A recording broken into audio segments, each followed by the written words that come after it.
شکریہ ادا کرتا ہوں۔ یہاں پہ جب قرآن اور اسلام کی بات ہو رہی تھی تو ایک بہت چھوٹا سا واقعہ ہے، خوبصورت واقعہ ہے، مجھے یاد آ گیا۔ چند دنوں پہلے میں نے کہیں پہ پڑھا کہ چند ایک پاکستانی مسلمان یورپ کے کسی ریسٹورینٹ میں بیٹھے کھانا کھا رہے تھے اور اسلام کے بارے میں ذکر کر رہے تھے، قرآن کے بارے میں ذکر کر رہے تھے۔ پاس ہی چند ایک انگریز جو ان کے وہاں کے لوکل تھے وہاں پہ بیٹھے ہوئے تھے، تو وہاں پہ بات کرتے کرتے انہوں نے کہا کہ ہمارے نبی پاک صلی اللہ علیہ وسلم کی یہ حدیث بھی ہے اور انہوں نے یہ کہا ہے کہ ایک دن پوری دنیا پہ اسلام کا غلبہ ہوگا۔ اور اسی طرح کی باتیں کرتے کرتے جب وہ اٹھ کے جانے لگے، اس ٹیبل سے ایک انگریز اٹھ کے آیا اور اس نے کہا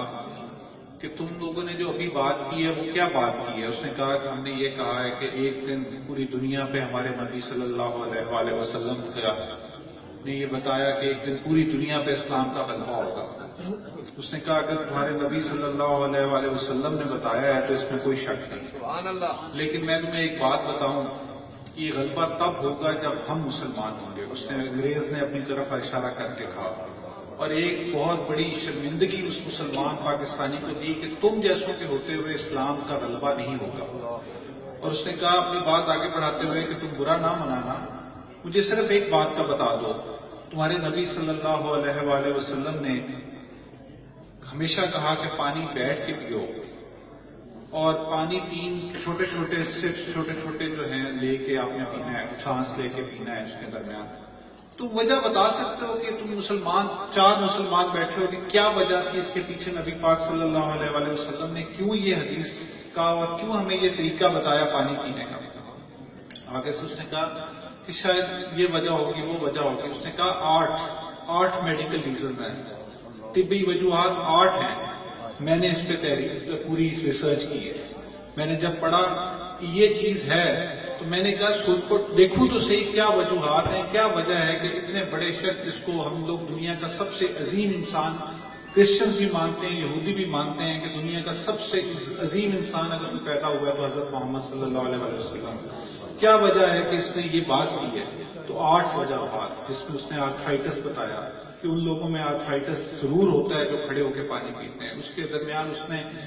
میڈیکل ٹرمینالوجیز ہیں جو ایز اے ڈاکٹر میں تھوڑا بہت سمجھتا تھا۔ اس نے گیسٹرائٹس کا بتایا، اس نے ایسوفیگس کا بتایا، اس نے اور چیزوں کے بارے میں بتایا۔ اس نے 8 وجوہات بتائی اور وہ چاروں مسلمان سر نیچے کر کے شرمندہ ہو گئے۔ انہوں نے کہا تم اپنے دنیا میں تم نے کیا تحقیق کرنی ہے؟ تم خالی اپنے حضور پاک صلی اللہ علیہ وسلم اور اپنے قرآن کی دی ہوئی چیزوں پہ اگر صرف غور و فکر کرو تو شاید تم لوگ یہاں پہ کھڑے ہو اور یہ دعویٰ جو میں کروں وہ تم لوگ بھی کرو کہ ہاں ایک دن پوری دنیا پہ مسلمانوں کا غلبہ ہوگا۔ تو یہ میرے بھائیوں دوستوں، ہمیں کسی جگہ پہ جس طرح نبی صاحب نے کہا کسی اور جگہ پہ کسی اور در پہ دھکے کھانے کی ضرورت نہیں۔ ہمارے پاس جو ہماری کتاب ہے اور جو ہمارے نبی صلی اللہ علیہ وآلہ وسلم کی سنت ہے اور جو ان کی احادیث ہیں، خالی ہم انہی پہ اگر غور و فکر کریں تو میرا خیال ہے کہ انشاءاللہ مسلمان اس دنیا پہ ضرور غلبہ پا لیں گے۔ باقی جو سیاسی باتیں ہوئیں، میں نے پہلے بھی کہا کہ میرے لیے باعث فخر ہے یہ بات کہ بھوی صاحبان نے مجھے اس ناچیز کو اس قابل سمجھا، یہاں پہ بلایا، عزت سے نوازا۔ یہ رشتے، یہ چیزیں الیکشن کے درمیان بھوی صاحب بشک ووٹوں کا تعلق ہوتا ہوگا،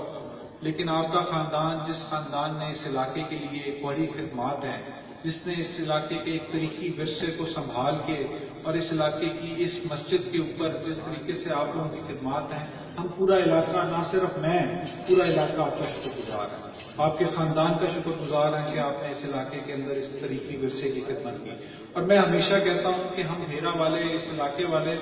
شاید سیاستدانوں کا جو احسان ہے وہ بھولنے والے ہوتے ہیں، کیونکہ ہم لوگ اپنی جیب سے، اپنی اس کے اندر سے نہیں، اللہ تعالیٰ عزت دیتا ہے، آپ لوگوں کے ووٹوں کی وجہ سے دیتا ہے۔ ہم کوشش خدمت کرتے ہیں، جو ہو سکتی ہے ہو جاتا ہے، جو آپ کے نصیب میں ہوتا ہے، جو آپ کا حق بنتا ہے اس کے لیے لڑائی کرتے ہیں، کوشش کرتے ہیں۔ اگر اصل خدمت یا اصل میں سمجھتا ہوں عبادت سمجھ کے خدمت ان 2 خاندان نے، پیر کرم شاہ صاحب کا خاندان اور ان خاندان نے، اور وہ لوگ جو تعلیم کے اس سلسلے کو آگے بڑھانے کے لیے شب و روز کوششیں کر رہے ہیں، اصل خدمت، اصل عبادت ان لوگوں کا احسان ہے اس علاقے کے اوپر۔ ہم لوگ تو، آپ لوگوں نے ووٹ دیے، کامیابی دی، اگر ہم اسمبلیوں میں نہ پہنچے، اللہ تعالیٰ ہمیں عزت سے نہ نوازے اور ہمیں اسمبلیوں میں نہ لے کے جائے تو شاید ہم لوگ شاید کچھ بھی خدمت نہ کر سکے۔ لیکن یہ وہ لوگ، یہ 2 خاندان ایسے ہیں جن کے اسمبلی جن کی محتاج نہیں ہے، آپ کے ووٹوں کی محتاجی نہیں، اس کے باوجود آپ لوگوں کی خدمت کر رہے ہیں. اللہ تعالیٰ ان کی اس خدمت کو ہمیشہ جاری و ساری رکھے، اس میں ہمیشہ عبادت برکت ڈالے، اور ہمیشہ اس علاقے میں علم کے جو چراغ ہیں ہمیشہ اسی طرح چلتے رہیں. باقی اس سڑک کے بارے کے حوالے سے بات تھی تو یقین کریں کہ بڑی کوشش کی کہ اس کو کریں، لیکن آپ جانتے ہیں کہ جس طریقے سے بھٹی صاحب خالد بھٹی صاحب بھی جانتے ہیں جس طریقے سے یہ بنی تھی، اور جب یہ بنی تھی اور اس کے اندر جو بھی حالات واقعات ہوئے تھے، جب ہم نے کوشش کی وہ ایک 5 سال یا 4 سال کا وہ ایریا جس کے اندر ابھی ریپیئر نہیں آ سکتی تھی، وہ چند ایک چیزیں آ گئی، لیکن انشاءاللہ آپ تقریباً 1 سال بعد جب ہماری لیڈرشپ اس قابل ہوئی ہے اور وہ سمجھتی ہے کہ انشاءاللہ ہم بجلی کے بحران پہ قابو پا لیں گے، تو انہوں نے یہ فیصلہ کیا ہے کہ دوبارہ ایم پی ایز اور ایم این ایز کے فنڈ جاری کیے جائیں. ابھی فاروق شاہ صاحب نے خوشخبری سنائی ہے کہ یہ چیز جو ہے وزیر اعظم نے اور وزیر اعلیٰ نے اپروو کر دی ہے کہ دوبارہ سے فنڈ بحال کیے جائیں M P As M N As کے، کیونکہ بجلی کا جو بحران ہے انشاءاللہ 2018 کے اوائل میں وہ ختم ہو جائے گا. اس کے ساتھ ساتھ جو دوسرے ترقیاتی کام ہیں وہ بھی شروع کیے جائیں. تو میں امید کرتا ہوں انشاءاللہ 2-3 ماہ کے اندر اگر ہمارے فنڈ جاری ہوئے تو انشاءاللہ یہ آپ کی سڑک جو ہے، یہ جو آپ کا علاقے کا کام ہے وہ ہوگا. باقی چیئرمین صاحب، وائس چیئرمین، ابھی آپ ان کو کٹہرے میں نہ کھڑا کریں، ابھی میری باری ہے، ابھی صاحب کی باری ہے. ابھی تو ان کو میرا خیال ہے 4 دن بھی نہیں ہوئے